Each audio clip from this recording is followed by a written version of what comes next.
All right, welcome everybody. I'm Curtis Stage. This is our fifth and final artist talk for our exhibition series, Personal Contacts. It's a show we developed at Durden in response to engaging the art community in kind of a unique way. We kind of did that in the summer as well. And we wanted to have an overarching theme about connection in some way. So Personal Contacts was really about, the overarching, just kind of general thing, connection. So the idea is that we'd have Durden and Ray members invite another artist to be sort of paired with, and then we group those pairings. And we're the final group in the series. So welcome to this final artist talk. It's going to be exciting tonight. This show runs through October 17th. So you have a couple more chances to see it actually in person. We're going to be open Saturdays from 12 to 5, I believe 12 to 5. Is that correct, gang? Yes. Yep. So 12 to 5, we're going to be open at the gallery safely, so you can come there. We're 11 to 5. 11 to 5. Thank you, Ronnie. So we're going to be there. We're going to be open 11 to 5, and only a few people are allowed in the gallery at one time. It's very safe. My suggestion is park in the basement of the Bendix building. You might have to pay the parking attendant fee and then walk up, and you'll have very little contact with anybody. You can also, and that's at our Bendix downtown LA location, Durden and Ray Gallery. And you can also make an appointment to arrange to have a private viewing as well. And all that information can be found on our website, durdenray.com. And you can also see the show virtually there, which is exciting. We have a virtual kind of walkthrough of the show. This show and all the other Personal Contacts 1 through 4, you can, if you've missed those, you can see those shows virtually. We also have the other artist talks on our website 1 through 4, and this artist talk will also go on our website promptly. So let's get started tonight. Again, I'm Curtis Stage. I'm a Durden and Ray member. I'm going to kind of list off our artists that we have. So tonight we have Rochelle Botello, and she's paired with Carlos Beltran, Durden and Ray artist. Michael Carter, and he's paired with Ronnie Feldman, Durden and Ray artist. Yumiko Glover, and she's paired with Tom Dunn, Durden and Ray artist. You get the picture on that one. Rochelle Mendez, paired with me. Liza Ryan is paired with Jenny Hager. And Jonah Elijah is selected by Lana Duong. She's not in the show, but she selected Jonah. And at the end of our talk, we're going to have a video of them. They got in a conversation via video. And so we'll play that. That will not be live. That'll be at the end. And hopefully we'll have a little bit of time for questions if there are any. So I'd like to get started after that. Thank you all again for coming. And so I was going to get started with the artist that I paired with, Rochelle Mendez. I'm just going to kind of show the images from the show first, just to kind of give you an idea. This was all of our work together, installed nice and neatly. And there's my pieces, and that's all I'm going to talk about with my pieces. We're all going to focus on our artists tonight. So this is the work that I have in the show. These are 9x12 photographs mounted on wood, and then I'm going to kind of show you little close-ups of Rochelle's pieces. These are two, and then this one. And so as we're looking at those, just want to give you a little background before she and I chat a tad. I chose Rochelle. She's a Southern California-based photographer and painter, actually, whose subject matter is based primarily on the urbanized, human-altered landscape that surrounds us.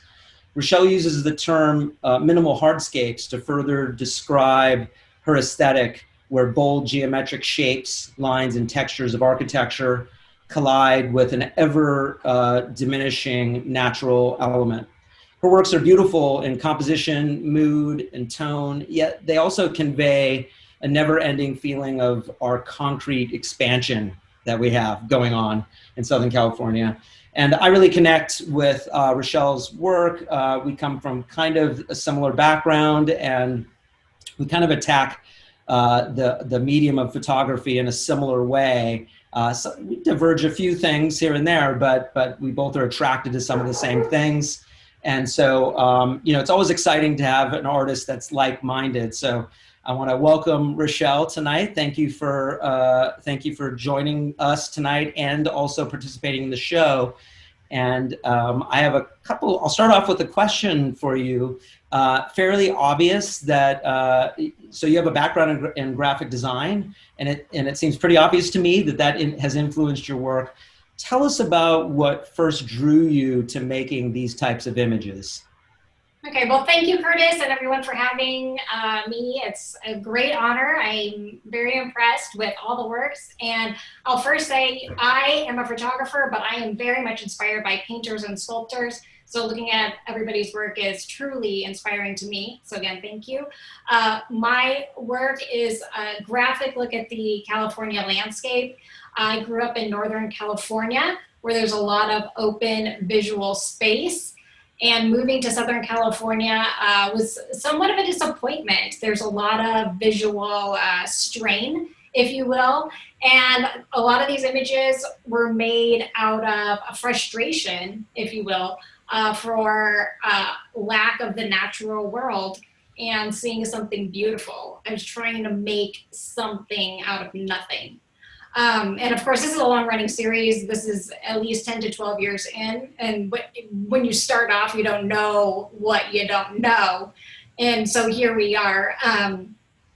When I started making these about 10 years ago, I was very much interested in the 1960s discipline of minimalism and that sacrificing of information, the sanitizing of the natural world, and it kind of collided perfectly with my background in graphic design and giving this kind of like 1-2 punch photo. Yeah, you can really see that. How long have you been taking photos? I'm going to throw off a little bit here off our questions. How long have did you start before you got your degree? You got your degree at Cal State Fullerton, correct? Yes, and advertising, actually. Yeah. So I geared more towards the graphic design part of advertising, but I have never taken a photography class. I'm completely self-taught since I was a child. I've had a camera in my hand. That's just who I've always been. All of these images and photos are just hard work over, about a 10-year period of just canvassing the landscape and looking for these components of depth of field that come together, to make us a solid image. Nice. Can you talk about abstraction in photography? I'm interested because you say there's a quote that you have: "These photographs are my attempt to push something into nothing and still be whole." And I love that. I'm going to say that again. These photographs are my attempt to push something into nothing and still be whole. I love that. Right? It's awesome. Can you talk about that a little bit more and kind of that connection with abstraction? Sure. To be concise, going back to minimalism, it's a rejection of a narrative. So I really am looking at these pieces as it is what it is. Minimalism also allows non-beautiful things and utilitarian objects to be art.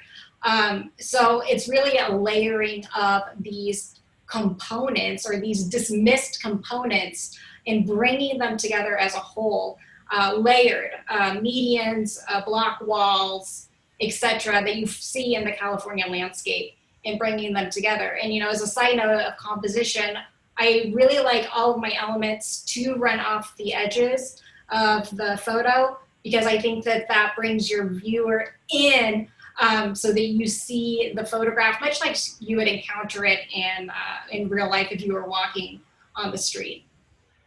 What can I ask? Oh, let's talk technical a little bit. So, when I go out, and I was just in a talk at a college about my work, and students ask me, how long does it take to take a photo? And that's a tough question, because I'll drive around for months sometimes. Talk a little bit about your process of finding these locations. Yeah, it's been a process.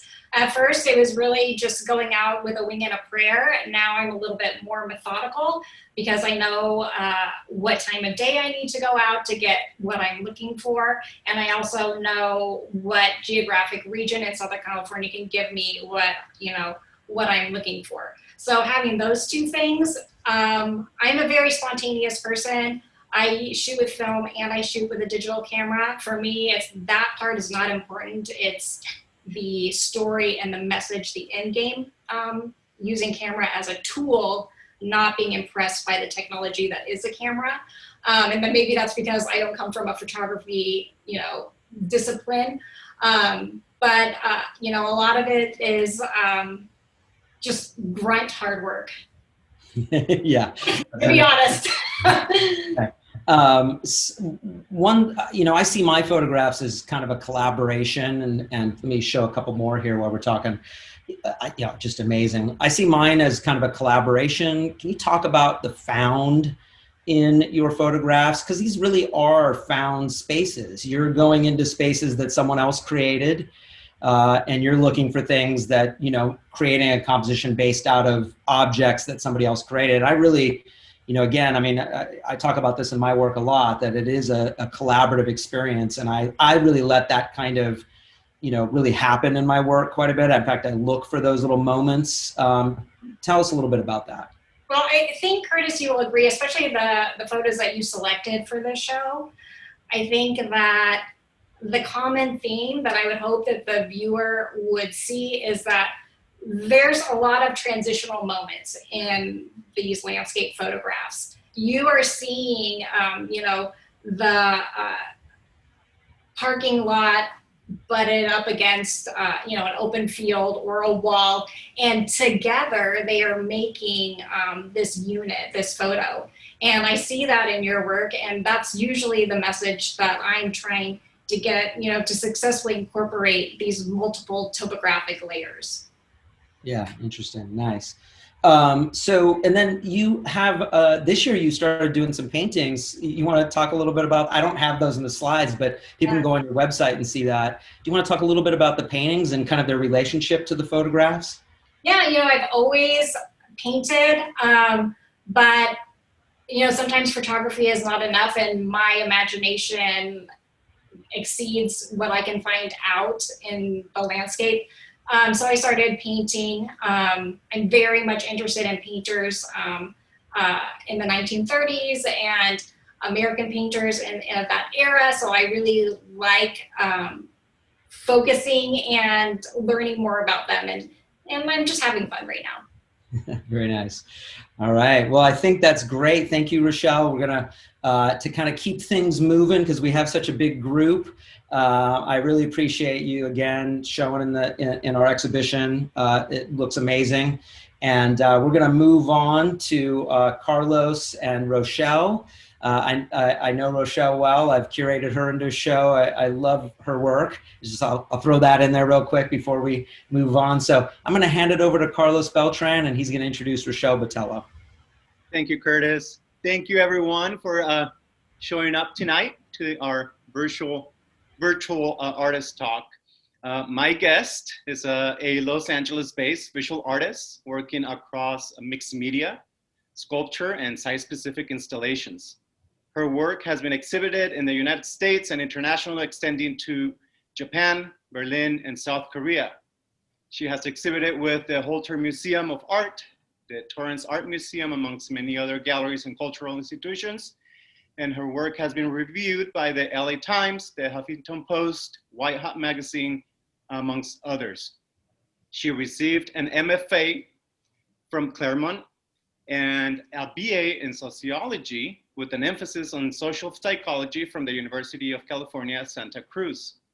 I want to welcome my personal contact, Rochelle Botello. Hello, Rochelle.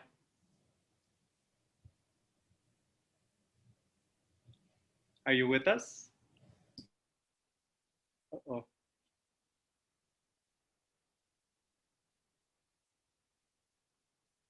Let's see.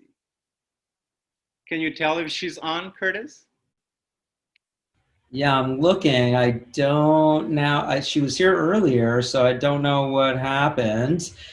So, let's see. Yeah, I don't see her on there. So, do we want to skip ahead and then come back, Carlos, or Sure. do you want to do that real quick? Sure. Would that work? And then maybe you can text her and find out where she is. I don't want to slow down the program if possible.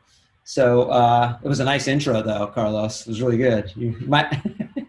I'll edit this part out.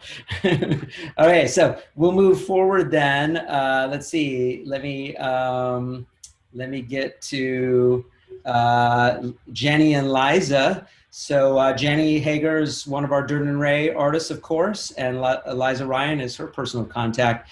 So take it away, Jenny, and we'll come back to Carlos. That sounds great. Hi, everyone. So I chose Liza Ryan for this project. We met in 2015 when we were in an exhibition together, and we were just immediately drawn to each other and drawn to each other's work. Liza shows with Kane Griffin Corcoran, and just to name a few just to name a few museums she's exhibited with. She's exhibited with LACMA and J. Paul Getty Museum, and quite a few of her work's really out there. So Liza and I have been in each other's studios and talking about each other's work over these last 5 years. And I think you can see when looking at them on the surface, there's not a lot of crossover. And this is one of the reasons I really wanted to bring her in, because I deal with paint. I'm in the studio all the time. And she has this incredible working method where it involves direct experience, where she goes into the field. She spent time in Antarctica, and it resulted in this stunning exhibit at Kane Griffin Corcoran. She has been doing this new project where she photographs octopuses, and she's been able to interact with them. And so as we've been talking, we've really discovered that beneath the surface, we do have commonalities in our work, and we've really enjoyed this dialogue. Now, if I were going to talk about what we have in common, I would say, I have this saying where I talk about my work, which is drifting on the double-edged sword of wonder. And so it's this opening of possibilities that deals in ambiguity, ambiguity, kind of beauty and terror, dealing with other alien things that are monstrous, monsters, what are monsters and who gets to decide. So we've been having this dialogue of all these things together. Liza, do you want to add anything to that?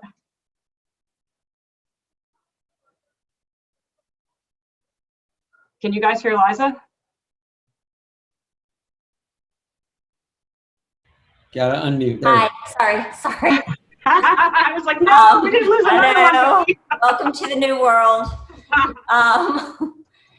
I believe that Jenny and I have a lot in common in our work, and I think it's really exciting to me to kind of look past the obvious in order to find connection. And I believe we both deal with like conflicting feelings, and we like to push the idea of boundaries and kind of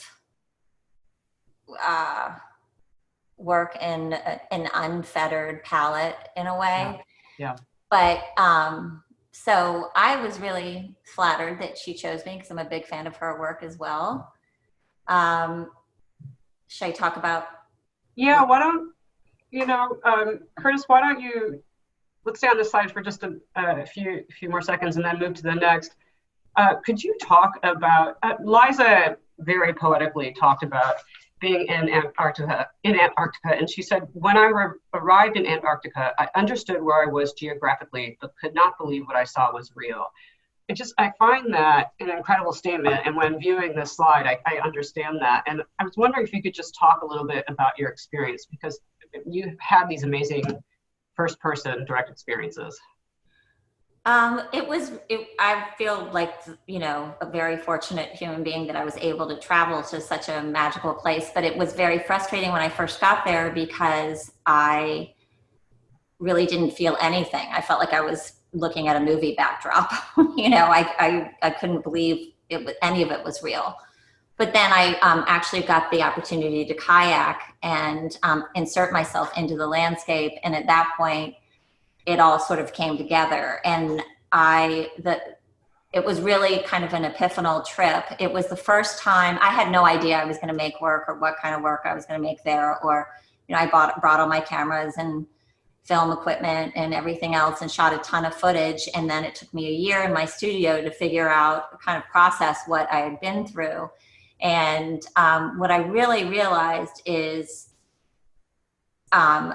it put me in a place in the hierarchy where I felt most comfortable. Like, I always sort of had this big question about our traditional hierarchy in Western civilization, and feeling like man, and white man in particular, is up at the top of the hierarchy, and then there's a vertical dissension from there. And I've always felt much more comfortable in more of a horizontal plane where we're all creatures, all things, all beings are alive and deserve, the same amount of respect. And in Antarctica, it was so clear to me that the place was alive, and that it was this powerful, alive being, and that I was this very small creature within this, in front of this alive being, really, is what it felt like. It was just such a peaceful feeling in a weird way. There was definitely a feeling of gigantic kind of terror, but more peace than that. So I was challenged with the task of, I decided, since I'm not a landscape photographer, I am not a documentary photographer, the challenge became for me to document the feeling of Antarctica. And so. Yeah, and I think I just want to point out, sometimes it's difficult to see, and it's also on the octopuses. You have to look closely. Liza draws and paints on her prints as well. It's almost this delicate scrin that pulls things out and delineates things, and it helps this figure ground switch and kind of brings out monstrous elements or tamps them down, and it's incredibly delicate. The surface of them is really amazing. Thank you. Curtis, can you go to the next slide, because I want to make sure we don't get stuck. Yeah. We can just keep going so this is just more of it, and this is there's charcoal in there. It's mixed media using photography as base. This is yeah. Oh, well, okay, so all right. we could have stayed on that slide a little bit longer. We just thought it would be interesting that, as dissimilar on the surface as these works are, and we don't have to talk about my work, but they just do mirror elements of Liza's, and we do share a kind of a conceptual base. All right, next slide. Okay, that's my work. These are large, by the way, and you can see that I deal with ambiguity and figure ground switch and so on.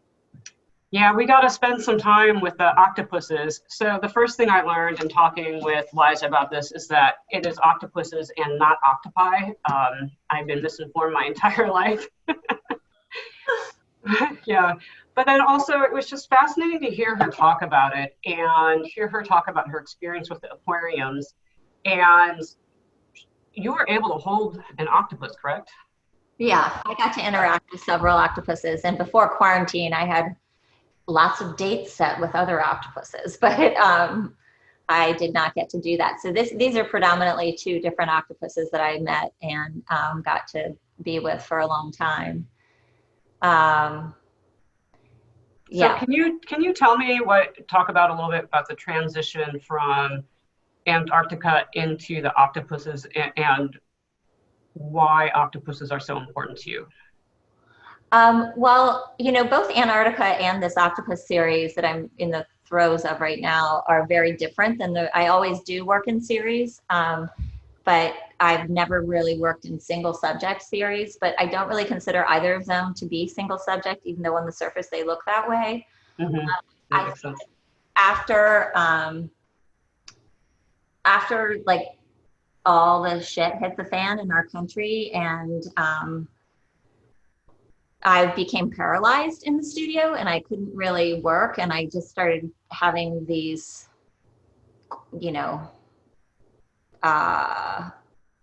Yeah, I know you were kind of having a crisis of meaning to a certain I guess extent. of understanding how the presumptuousness of those who are in power in our country and the hubris and so I started studying things like boundary making and who decided, like I started studying cartology and map making, and this was all sort of to get me through this intellectual and emotional psychological crisis I was having. And then I started studying other creatures that sort of do not get like the positioning, the respect, or the attention of, our current day society in order to understand, like, as an act of reverence, really, to really study kind of the other. As far as beings and places, I was studying trees and tree communication, and then I got to octopuses through all of this sort of down the rabbit hole of research, and discovered that they were, one of the most intelligent creatures on the planet, and that they were deemed like at the very bottom of this hierarchy I keep referring to, because as invertebrates, they are really not considered anything really or worthy of any sort of respect, and they have no rights in our country. So they are, even though it's been proven that they feel pain, there are no laws protecting them from, there's a lot of research, as all of you probably know, going on about octopuses due to their incredible intelligence, their, ability to change shape, form, color. Yeah, and speaking of color, let's move on to the next slide. Yes. Yeah. Yeah. Yeah, I didn't mean to interrupt you. I want everyone to be able to. I get on a nervous tangent. No, it's okay. I'm doing it also. Yeah, I think it's very interesting that these creatures that we consider so alien and really don't understand that much about. The previous slide that you have with the very low contrast and that delicacy of these beautiful swirls. And they become landscapes. Sorry, guys, I have bad allergies. They become landscape and again have this bigger ground switch and become, they are very alien. And they're incredibly captivating. I know you were able to physically touch and interact with some of them. Can you talk a little bit about that in particular? Sure. Oh, sorry, I had my timer going. Sorry. I know, and Patrick interrupt. I forgot to start mine. So, yeah, I got to, the first octopus I met was named Darwin, and he was very interactive. And, when I was alone with him, and at first I met him outside from behind the glass, and he immediately, they have this, the only physical trait that we have in common with octopuses is their eyes, and they have very piercing eyes, and they seem very intelligent, very curious. And immediately, he swam right up to me, and and then he put on a show for me. And I've seen a video of it. It's amazing. He did. He showed off for Liza. I kind of tried to, give off any. Yeah, this is Jenny's amazing. Yeah. Yes. Okay. All right, and then let's go to the last. Let's settle on the last image as we round this out. Yeah. So, what did Darwin do when he swam up to you? Anyway, he just kept swimming he looked at me like, what do you want? I was like, I'm just here to respect you. They're very light sensitive. They can't get near any sort of bright light, hurts them. So it's very dark when you're interacting with them. And he just kind of swam from different objects and transformed into whatever object he was near and put on a little show for me. But anyway. Yeah. Yeah. I feel very lucky about everything, all of it. Jenny, I wanted to jump in just because, just for time's sake, to keep us on track. Yes, absolutely. Move it along. Yep. Awesome. Thank you, That's Liza, good. so much. Yep. Spectacular. Love it. Thank you, Liza. Thank you, Jen. All right. We made Carlos, did we get Rochelle back? Rochelle is experiencing technical difficulties. So if I may, I would like to just quickly just read her statement, and then I will pose the question I have for her to you all, so that you can have your different answers to it. And I quote, "My sculptures describe an idiosyncratic world that draws upon the absurd to visualize sensations of wonder and play, aiming to engage with the ideas of existence. My works aim to exploit extremes and contradictions that explore themes such as stability, instability, fragility, and strength, control, and letting go. Constructed in bright color combinations and patterns, in unexpected juxtapositions, my sculptures are pieced together with everyday materials such as paper, duct tape, wood, and cardboard. I want to explore the complex and contradictory nature of everyday life." And one of the things that I like about Rochelle's work is that playfulness that she has in the way she creates her sculptures. And what I wonder if there also a commentary on, because she does use materials that are typically considered of not very archival. I wonder if these sculptures are a social or a self-declaration of the fragility in our relationship between us human beings and us in our society and within our nature. So her answer, if I can get it, will be posted. I will send it to you, Curtis, so that you can all see the answer. Thank you. Nice. You know what? Maybe we could record Rochelle and we'll pop it in the YouTube final video that will go up on the website. I like that. Yeah, great. Thank you. All right, we're gonna move then forward. Thank you very much, Carlos. Well, Carlos, can you just really quickly, give us a little, the connection between your work, pretty clear, but if you want to say a few things about kind of that connection, that would be great. Honestly, it's well, my work is both, if you could say that, is introspective, and it's also a little bit of commentary on our current human condition. I kind of feel as a creator that a little responsibility in reporting on our current state.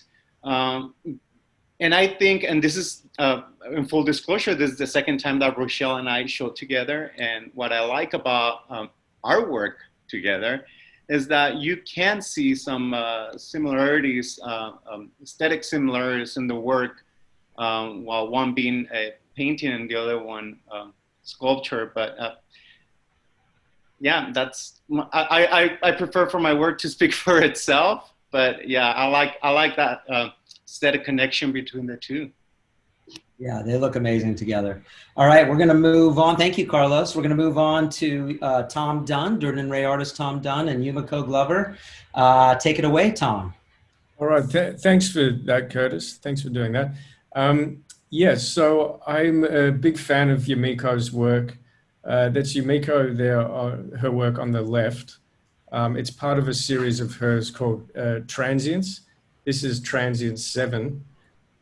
Before I'll do that, I'll give you a little bio on Yumiko Glover is her name. So, and the personal connection is I met Yumiko. I'm at school doing an MFA program at UCSB in Santa Barbara. And Yumiko is a teacher here, but was a former student and then stayed on, well, I'll read you the bio. But yeah, I used to have a studio next to Yumiko, and I'm a fan of her work. So here's a bio. Yumiko was born and raised in Hiroshima, Japan. She received, I mentioned, oh yeah, she did her undergrad BFA at the University of Hawaii. I hope I said that good. I've realized I've been saying Hawaii wrong for a long time, I found out. And she, yeah, like I mentioned, it was 2017, she did her MFA at Santa Barbara. and she was subsequently awarded the Postgraduate Artist in Residence from 2017 to 18. She's exhibited her artwork in solo exhibitions at the Brian Ono Gallery in Seattle, Washington. Yeah, I won't list all of them, but yeah, and I strongly recommend going to her website, is just her name with no spaces, .com. But I'll get into the work. Hi, Yumiko, how are you doing? Hi, thank you, Tom, for the nice introduction. Good, good. So what I thought we'd do is, because it's a short time, Yumiko has whole bodies of work that are actually quite different to this, if you'd see that. I mean, they're linked conceptually, obviously, and it's a tight overall thing of work, but they're quite different. But I thought for this shorter time, Yumiko would just focus on the transient series. So yeah, this work is Transient 7. Am I correct? Yeah. Now this work, so Yumiko's work deals a lot with her family history and connection and to Hiroshima, Japan, and the bomb that was dropped on Hiroshima some 75 years ago now. And a lot of her work, it was a nice segue on from what Carlos was saying, because a lot of it is about fragility. So this image is of the cherry blossom, and it references cherry blossom, but it also references, these are all different skin tones and types. And can you tell us, Yumiko, about, and Curtis, can we scroll through and see some other of Yumiko's work from that series? And this is the first, sorry, that one back there, this is the first Transients one of the series. So can you tell us a bit about that, Yumiko? Sure, thank you, Tom. So this work was one of the pieces for the MFA exhibition at UC Santa Barbara in 2017. The title Transience comes from Mono no Aware, that's transience of life. The term often used to explain the Japanese classical philosophy of mujo, that's impermanence, that the basic reality is always in a state of change. So by combining the elements of clouds that symbolize life and death and the colors of pink cherry blossoms in this piece, I'm representing those lives that existed until the moment of blast in Hiroshima and Nagasaki. That's the city, the second nuclear bomb was dropped. Yeah, that's great. Now you have other works of yours. It's not just this series of Yumiko's that deals specifically with that. Can we see the slide, Curtis, of the close-up of, it's actually the next one down. Yeah. So unfortunately, I don't have a long shot of this, but if this work, if you can imagine, is spans the whole quite large gallery space. And again, you have these flesh tones and the tones representing bone as well. But the title of this one is Push the Button. What was it? 2058 times. Yes. And can you take it from there, Yumiko? Sure. So the image of the detail of this installation work might be the best to see the visual connection to my current work, showing at the personal contact 5. Under the same concept, I created this installation work using an entire gallery space at UCSB's during my post-MFA artist in residence in 2018. The title was Pushing the Button 2058 times. The number 2058 times comes from the number of the recognized detonation of nuclear tests between 1945 to 2017 on the Earth. In this installation, I placed recycled wood pieces along the wall, all the way across the space. So the red-brown color on this piece indicates flesh color. The white is bone and the gray for the ashes. I use square pieces in various flesh colors and the recycled wood pieces found in trash, thinking of the concept of impermanence. The square cubic shapes also indicates today's digital age, connected by the long linear pieces of wood to indicate time between us from the 1945 to today. Yeah, and to provide context of that installation, so you had 3 quotes that were very moving of people. I'll read you a couple of them. So this was written by a 5-year-old at the time, the moment that the bomb was dropped, much like so a lot of people are still around. So this quote is, "My grandmother said, let's visit the temple this morning. We headed to a bus stop and we're about to step on a bus." So it's a very poignant thing. And that's just to provide context. 3 of these very specific daily things that went on when, the whole world changed very dramatically. And what I really like about these works too is Yumiko deals with, this specific incident, I think 75 years ago or some thereabouts. And also it speaks very much to now, not just because we have nuclear proliferation and just we haven't solved it. And as this work shows, the tests just keep going. They haven't eased up at all, and it's getting more precarious. I mean, not to the scale of Hiroshima, but the nuclear problem itself is very present. But it also speaks to, again, Yumiko mentioned the digital thing, and the way, when you think of the digital in the context of how she deals with impermanence as well. And again, there's none in this slideshow, but a lot of Yumiko's early work as well deals with a lot of anime and Japanese culture and people's experience of life mediated through digital devices. And there are certain through lines that go from that work into this series. So she does this, I think it's quite a magical thing where she'll have very different subjects and the formal elements of the work and the materials are used in completely different contexts, and it works. Like, that's a hard thing to kind of do. Can we see, this one here. So this was part of your MFA show, that's right, Yumiko? Yes. No, this is after MFA. This is last year's piece. Oh, yes. I'm sorry. Yeah. Oh, I wanted to good. make this one. I should have known that. Yeah. Can you tell us a bit about, I'm intrigued by, when I was sort of clumsily trying to talk about these through lines that go between the different series of works.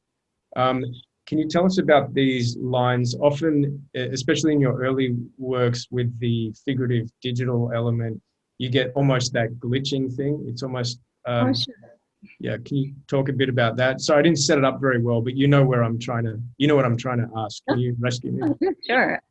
So those linear lines or digital like resemblance of lines shows up in my work a lot.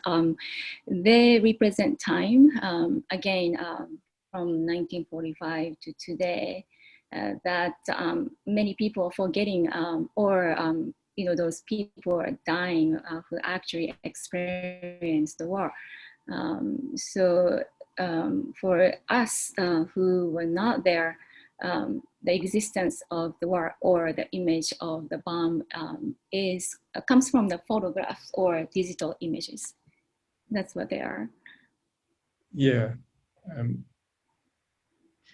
I think as well that thing of the digital, because it's, the bomb that changed everything in a moment, but also, like you alluded to, the long-term effects of radiation in that area and things like that.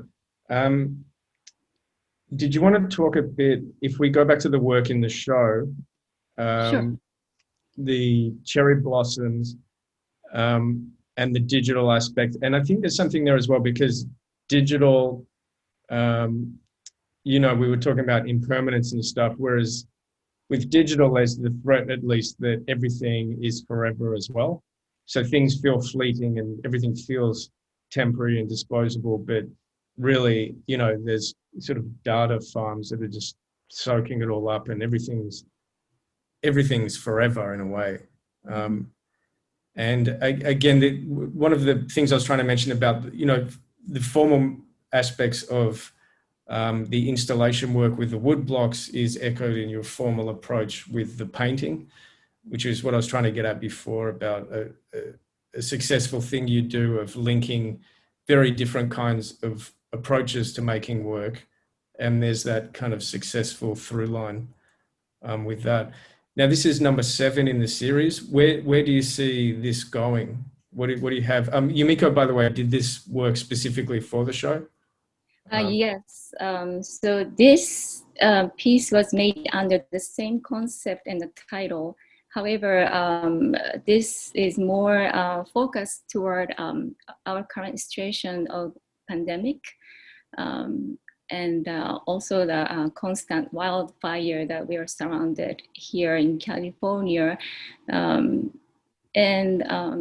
But then I still depicted image of cherry blossoms to emphasize that how fragile, how impermanence we are, or what we see or surrounded by. And then this is Transient 7, and I still feel like developing further under this concept. Can be different formation or different type of media, but I'm still working on them. That's great. And can you speak a bit to Yumiko is an incredible, obviously it's on a screen, but Yumiko is an extraordinary colorist, and often the colors she uses tie in conceptually with what she's working on. As I mentioned with this piece, this is all different skin tones, correct? Yes. Yeah. And how did you go about coming at that? And, yeah. Did you want to speak about that a bit? Yes.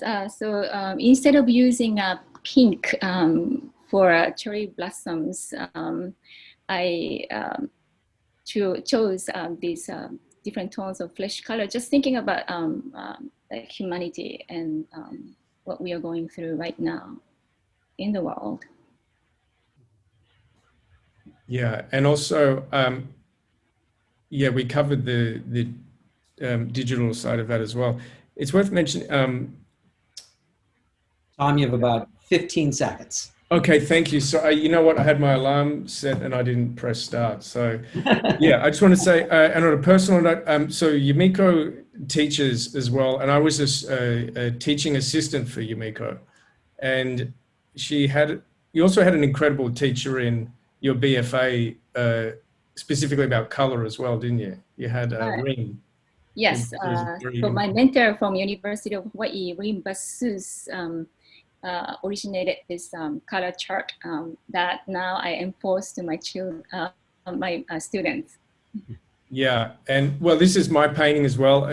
Obviously, I was trying to say that I learned a lot about color from Yumiko, but it's not really on show here. And again, this is very different work, and yeah, I don't even know how to tie the two together, other than I'm a big fan of Yumiko's work, and I'm very inspired by it. And I encourage you to go to her website, which is just her name and then .com.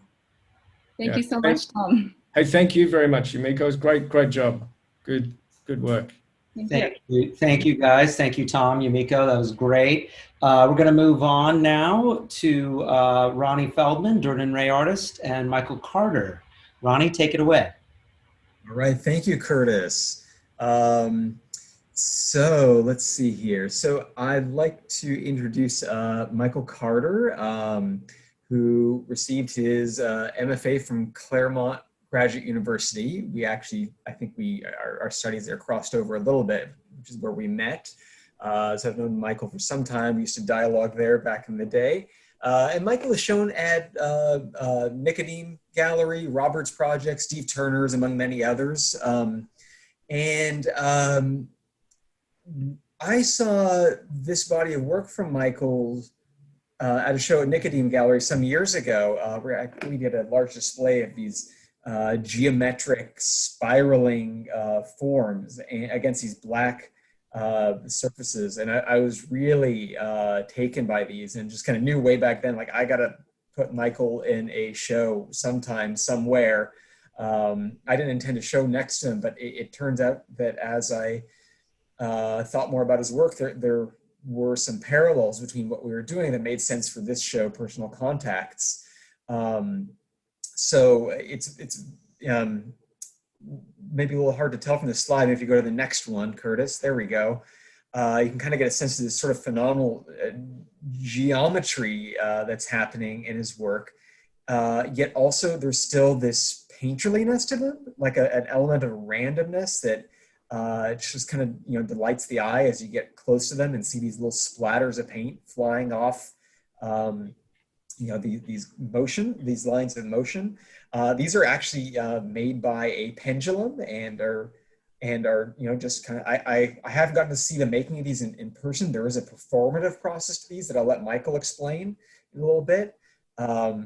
But it's this pendulum that is pushed, and there's a contraption, a bucket on the bottom that releases the paint in a controlled manner. And as it moves over this canvas and the floor, it lays down these painted lines. So in a sense, it's this motion that is sort of captured or frozen there on the canvas. And I related it to my work in that, maybe if you go to the next one, it's very hard to describe digitally speaking. I make these paintings right now that are white on silver. They're very light reactive. All the dark parts you're actually looking at here are actually white paint. The lighter parts are actually silvery light that is reflecting. So you're kind of getting a sort of an inverse image depending on how you stand and move around the space. So whereas Michael's work is sort of motion that has been frozen, mine is sort of requires motion from the viewer. And I think both of them have to do with sort of a sort of abstraction that happens from this. Let's see, what else? I'd also like to probably say that both our works, I think, have a meditative or contemplative kind of quality to them. And we have both explored both physics and metaphysics in our work. And anyways, I love these. And if you ever get the chance, I highly recommend seeing them in person, and certainly getting to see a performance should Michael get to have one, in this kind of quarantine situation. But anyways, I'd like to introduce Michael Carter. You're here, Michael. Yeah, thanks, Ronnie. You're welcome. Thank you so much for being here. Yeah, thank you so much for inviting me to participate. I've always been a fan of your work as well, especially the monochrome pieces. Thank you. It just so happens too, I think that both our works happen to be monochrome, and they just happen to look really rocking together too. That was also some motivation in this process as well. But yeah, could you tell us a little bit about your process? How were these made? Describe it maybe a little bit more in depth than I could. Yeah, you've actually you've described the process fairly succinctly. It's not really a great mystery or greatly complicated, but it's sort of the situation that creates each one of them is deceptively simple. And so like there's many factors that go into this, and somehow all of those end up sort of showing up on the canvas or on the piece. And they're, like I said, they're made with the pendulum the way you described. And I try to do them in a single pass, and so you can see the entire beginning to end. Where it starts to where I stop it is all represented there. So they become a kind of like snapshot of the time and the circumstances that are around the creation of each piece. And then technically they're very similar to the way you described. And one of the things that really intrigued me about them is that they're always unique. It's impossible, especially when you're doing them by hand, to make duplicates of them. Every single time the result is a little different or very, very different. And sort of that unknown quality is something that's very important to me, that I don't know exactly what's going to happen when I set it into motion. So there's no level of control in these, really. It's there, but it's less. It's more fugitive than you'd think it is, right? That like I can say, oh, it's going to be counterclockwise or it's going to be clockwise. I'm going to give it a really strong push, or I'm going to give it a really soft push. The paint's going to be very viscous, or it's going to be very liquid. Like there's all these variables that are controlled, but the tool is so sensitive that any little variation creates a huge difference in the result. So I don't know exactly what's going to happen when I start to make them. What led you to this process? So I got this, one of the things that just thinking about what people have been talking about in these short interviews over the course of this panel, like we go back to these ideas. We talk often about abstraction, or we talk about this idea that the artwork can represent something that's not that's not actually represented in the work. And when I was younger and I was in school, and I hit painting classes where they would ask you to make abstract paintings, and I was really dissatisfied with a lot of the results, a lot of the answers about, well, why did suddenly at a certain point in time all of these artists all over the place start making work in this way? And I kept on looking and looking and looking, and eventually I discovered that there were these commonalities, these interests that these artists had at that time period. And these were particular spiritual or new religious movements that sprung up in the late 19th century and early 20th century. And it turns out that the more you dig into that conversation, the more you discover that that was what all of these artists were discussing and thinking about at the turn of the last century. And that, and that over the course of the last century or so, almost all of this conversation had been purged out of art history, had been purged out of art education, and it was gone. And so I was just really interested when I moved to Los Angeles about 15 years ago. What happened was I basically started encountering these living traditions that were the same groups or the same kind of movements that these artists had been involved with. And so I was just like, well, what is this, right? Like, why do I know nothing about this? Why is this so obviously so much of the way we talk about art and the way we think about art representing, or our meaning is for our work, it passes through these conversations. It would be impossible without this history that backs it up. But this history has largely been totally marginalized at going into the late 20th century.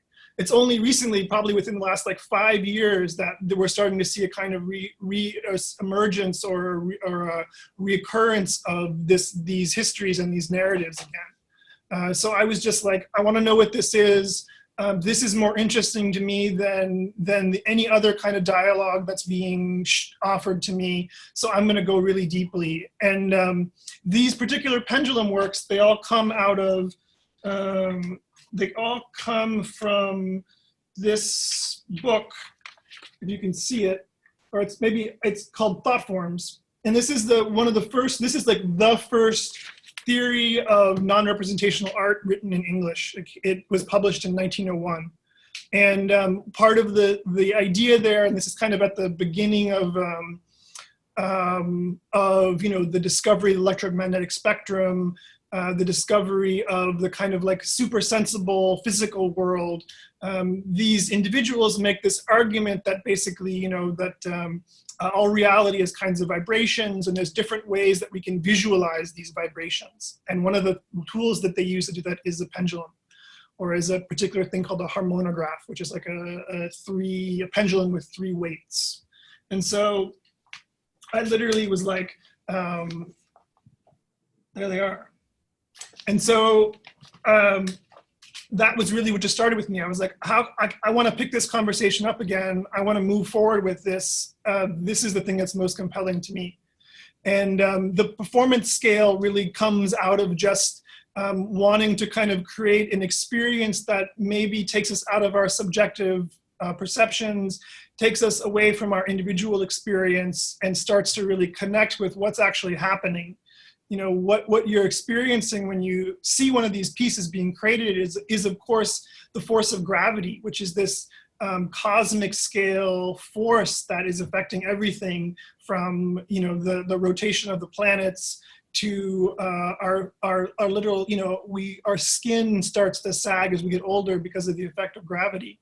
And so it's a very personal thing as well as a totally impersonal thing. And how could I start to move the viewer out of this subjective experience out of this total individual experience and start to have them experience something that was more transpersonal and less individual.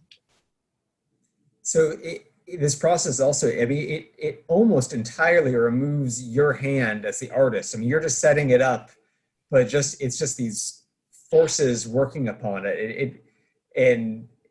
It reminds me a little bit of, you know, we see all kinds of videos of things like this now that are relating.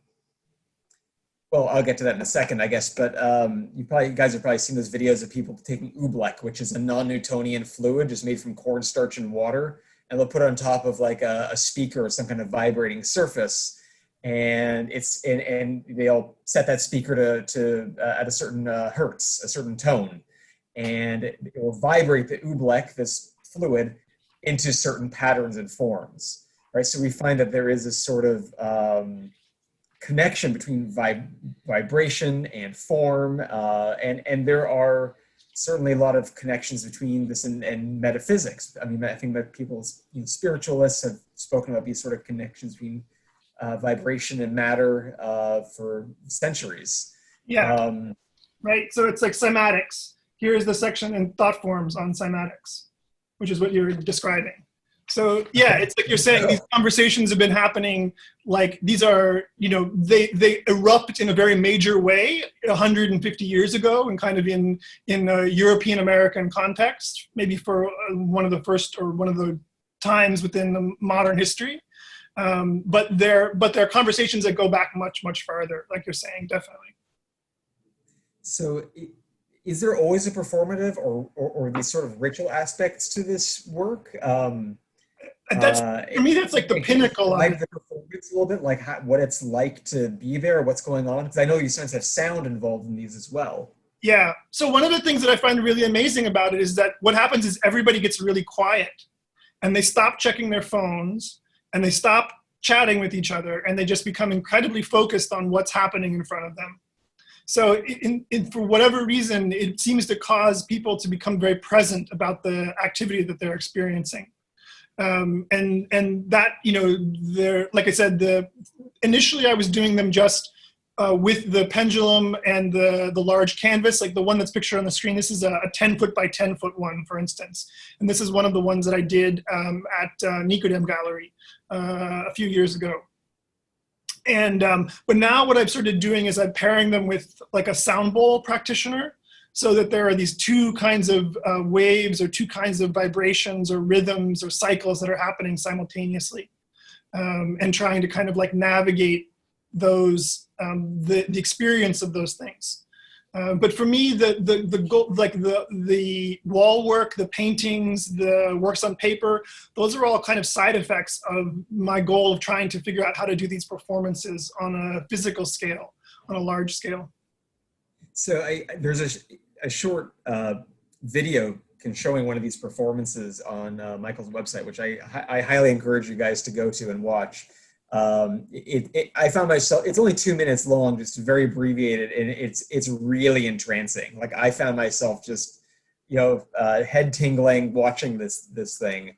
I hope I will get to go to one of your performances sometime in the future. Where do you see your work going from here? And this is probably the last question we have time for, I'm going to guess, too, based on my running clock. Yeah. Give me the number.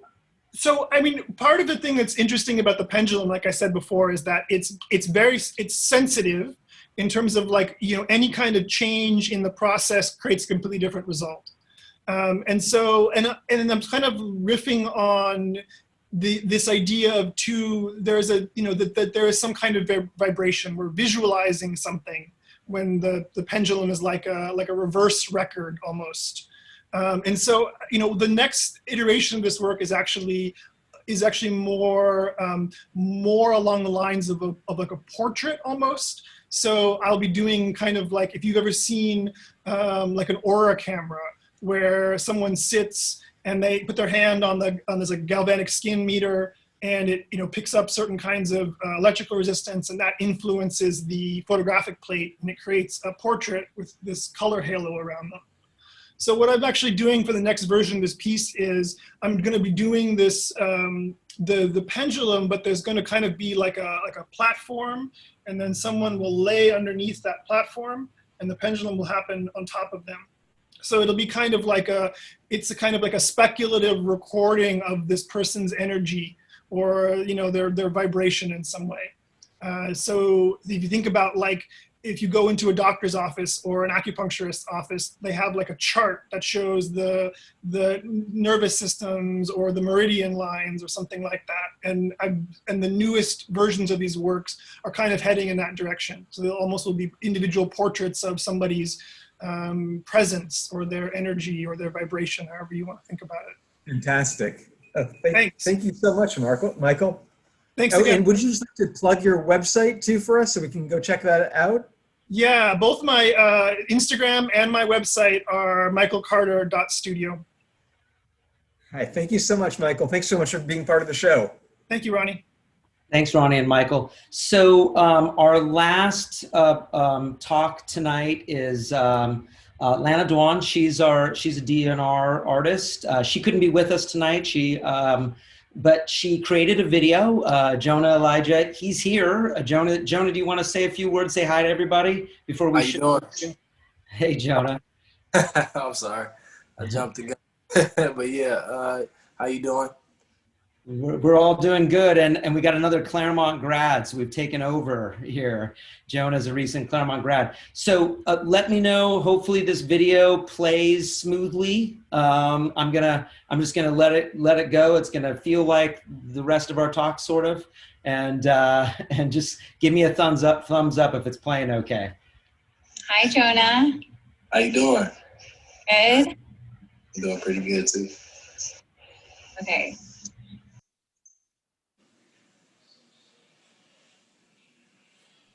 Curtis's sound went off when he You muted. are mainly working in LA, right? Yeah, I am working in LA, Glendora, East LA. Nice. Okay. You received your BA in studio art from the University of Texas? Yes, University of Texas at San Antonio. At San Antonio. Okay. Cool. And then where did you receive your grad degree? I got it from Claremont Graduate University. Yeah. Same university as me. Yeah, recently just got my I had a virtual graduation due to the virus, but it's all right. How was that? It was quick. I can just go back I can replay it over and over. Yeah, and if you want to see it, you can see it in 3D virtually on his website, right? Oh yeah. You can see my thesis show, Black in Hell, on my website. I will provide. It's a link on my website, jonahj.art. You can see my thesis show. Yeah, and he makes paintings. He makes murals, installations, assemblages, everything, right? And you started all of that in your bachelor's program, or? I was doing in my bachelor's program. I was just doing strictly paintings. The assemblages and collages, that all started about a year and a half ago. Second year of grad school, second semester of grad school. Wow. Okay. So you really expanded your use of materials and things like that. Yeah, I thought as a bunch of toys, and I just started using a bunch of stuff and just playing with all these different materials. Yeah, I was looking at how much work you had and on your website. It's a lot. Yeah. And I was looking at your Instagram, and I was like, oh my gosh, you've done so much stuff already. Because I was looking at how you've done murals you did some for Urban Outfitters. You did some in Texas. Yeah. A bunch of stuff, right? Right. All right. Okay. All right, cool. I'm going to show everybody some of your work. Yeah, so I just started following you on Instagram. I guess we had mutual friends in common because we both went to the same school. And I was interested in your work because I like work that has a figure in it, and I'm drawn to like work that seems like the artist paints about pieces of their memories or their past experiences. Yeah, and when I meet people, I a lot of times like try to understand what and connect with them on a deep level, trying to understand what their past was like and how they thought about their past and so on. So yeah.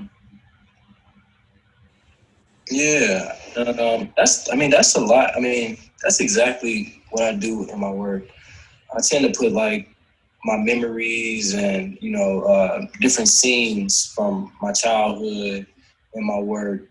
One thing about me, I was raised by my father during the week, Monday through Friday, and I was raised by my mom on the weekends. And that just made me feel like I was living two different lives every week. And now in my work, when I'm recreating scenes from my memory, I'm like a bunch of different perspectives come into focus. Mm-hmm. And then like when I try to tie in perspectives, when I put in different perspectives in my work, that's kind of fun for me because I get to play with the eye of the viewer and I also get to play with my own eyes and see different things. And then like sometimes the viewers say they see things I don't see. And then it's just a big conversation we can have. So is there something in your work you're trying to resolve about your past, would you say? I wouldn't say resolve. I would say I'm like more celebrating where I came. Kind of like putting symbols and almost I want to say giving them just celebrating them, iconizing them. Okay, cool, great, awesome. Yeah, so I read your artist statement. You sent me your artist statement, and you had a quote from W.E.B. Du Bois, and I like that quote a lot because it resonated with why I like your work. You said that he introduced the idea of double consciousness, always seeing oneself through the eyes of another. That's really cool to me. In my work, this is what you wrote. In my work, I want to expand this concept to the viewer and not only want people to see scenes from my life, but also to feel what it's like to be part of a larger community. Right. And maybe even feel what it's like in Black America. Yeah. So yeah, it seems like you communicate the Black experience a lot. It's a dominant theme in your work. I would say it's a little bit of both, but I put it in my work because I feel like growing up, I was seeing things that I thought now when I saw things when I was growing up, and I still remember them today. And now I think about it like, why do I still remember like these certain scenes and certain images or like people I used to see just passing in my neighborhood, my Black neighborhood. Mm-hmm. And sometimes those things are not celebrated in our work. I felt like I should celebrate those things and paint those scenes and make them feel like they're important. And even like the W.E.B. Du Bois statement, just giving viewers a chance to see like where I come from and where a lot of people in my community come from and the certain scenes that we see in our communities, and just giving them a chance to possibly think about or wonder what it's like to be Black in America. Okay. Cool. All right. So I asked you, so it's a conglomeration of like personal memories and then stuff that you sort of like, just things that you make up or idealize also? I think sometimes I don't really, I think in this piece right here, sometimes I don't really make up things. I kind of like, take it from exactly like from my memory. And sometimes I make up like a little bit of the very top of this image right here is like clouds and it's like a building. So that's kind of made up because it's like sun doesn't you can't really see the top from the. Yeah. Yeah, so sometimes I get a little creative and try to, switch the perspective a little bit and tie in a bit of like surrealism into the work. So sometimes those little bits of scenes are made up, but for the most part, some of the stuff is pretty accurate from my memory. Okay, cool, nice. So a lot of it is like from your memory. Do you usually have like magazine cutouts or like things like pictures of pictures that you're drawing from, or is it mostly just from your head? Now you really just brought that to my attention. I don't have any photo references. Sometimes I don't rely on them. I would say that I usually rely on my memory, which is a lot of brain power, but I like that though. I like the way that it turns out, because it's sort of just like, it doesn't look super realistic. It looks like you're like thinking about it, and like all these things in your subconscious are coming together. Yeah, that's exactly what it is. Because that's one thing I don't want to do. I didn't want to use like photo references. I want to use my memory and like what this looks like inside my head and kind of try to, translate it with my hands with the paint. So which words did you come up with?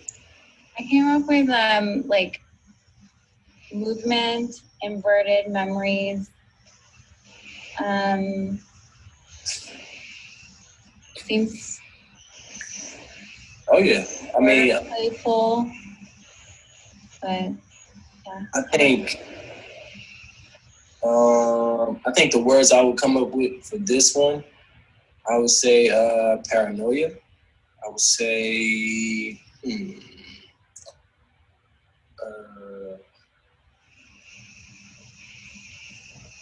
let's see. Dang, this is a tricky question. I would say perspective, because the way that the bottom of the foot is, we have that view of the bottom of the feet. The bottom of the feet, and I think that would be like a view if like ants could see the way we see, and if we were stepping over an ant, how small it is. That's how big the foot would look to them, maybe. Yeah. And then the last word I would say is spooky. And then I guess the last piece that I just wanted to talk about was this piece, because I thought this one was really interesting. Because there's like sort of like, to me, ambiguous meanings to this piece. Like it's sort of like a hand that's coming towards you, or it could be leaning back and coming towards you like it's gonna hit you, or leaning back like it's gonna fall. There's like, I just like the perspective of it, how it's not like straight up, it's like leaning. It makes it interesting. And then there's also like the hole in the middle, which could be reference a number of things, like reference, like, the crucifixion of Jesus, or a nail going through a hand, or a gunshot, like that's shrunk or something, or yeah. And I thought it was also interesting that it's like there's a hole in the hand and there's no bleeding or anything like that. It makes it sort of surreal. Right. So for this one, this is really a self-portrait of my right hand. Like I have that hole, it's a mold. Gosh. So that's awesome. So it's a mold? Yeah, it's just a mold, and that's just like a self-portrait of my hand. That's with this piece, I always get the crucifixion of Jesus, and like everybody in my studio, and That's cool. That you I love it. Yeah, but you must have thought of that, right? While making it. That dot could mean that. I wasn't even thinking about it. I was just thinking about I'm just painting my hand. I wasn't thinking about it at all. Somebody came in my studio and they said, I think a teacher, they were like, oh, it's just about Jesus. And I was just like, nah, this is just my hand. Oh, to me, it looks like it could be a body, and there's like, it's like hurt, in some way. Yeah, and I see. That's what I say. I think it's so many like things that like so many perspectives can be brought to like the work, and people can see things so differently. And that's what I think that's the beauty in our work. And I try to. Oh yeah. It looks exactly like it. You did a good job. Yeah. Cool. I just wait. I wait for people to like tell me about it. Like, oh, it's this, that. And then I just wait at the end, and it just crushes everything. It's just like, oh. No, that's my hand. And that's why it's titled "My Right Hand Man." That's my right hand man. Yeah, I don't think you have in any of your other work anything that's like references violence, right? You don't, do you? Not violence. I do have work that does, and I don't have it up on my website. I kind of narrowed a lot of things down on my website, but I do have work. I use dominoes, and I anthropomorphize dominoes. And the dominoes I was using when I first started, like with the imagery of dominoes, I was using it in a domino effect. And I had just lost a friend through gun violence amongst Black people, and I was like, oh man, this is a domino effect in our neighborhood. So that's why the dominoes came up in my work. And then when I got to CGU, somebody let me know I was anthropomorphizing dominoes, and I was using them in a realistic way.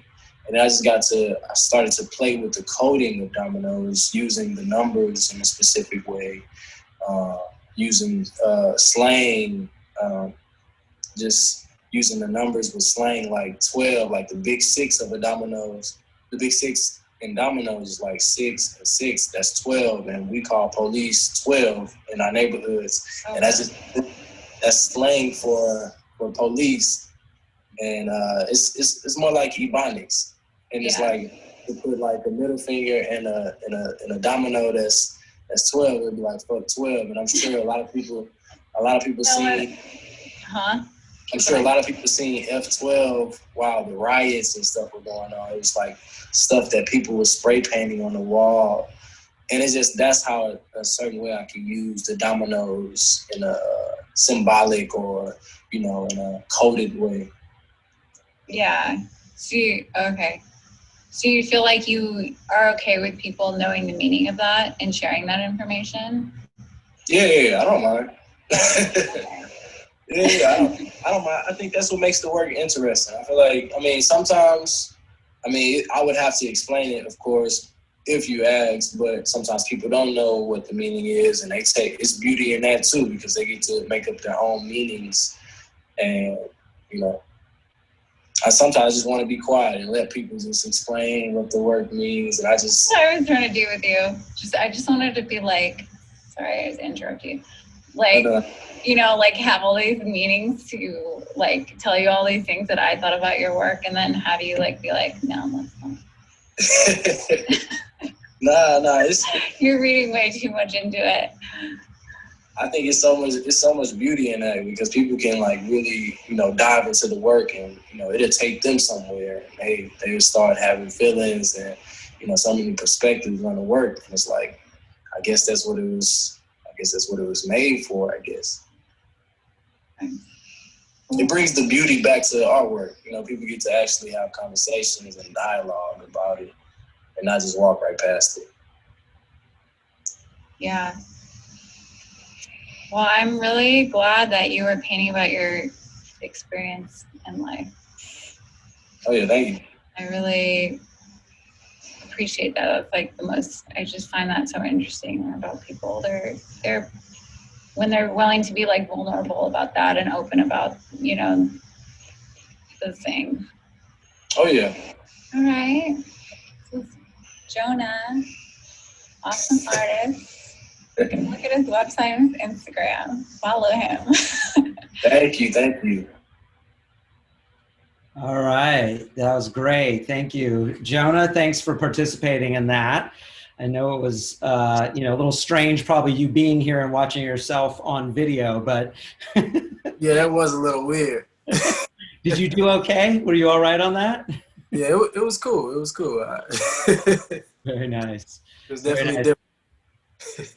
Well, congratulations. Thank you to all the artists that participated in Personal Contacts 5 and all the personal contacts, of course. And Durden and Ray, we're you know, grateful to have such great artists working with us.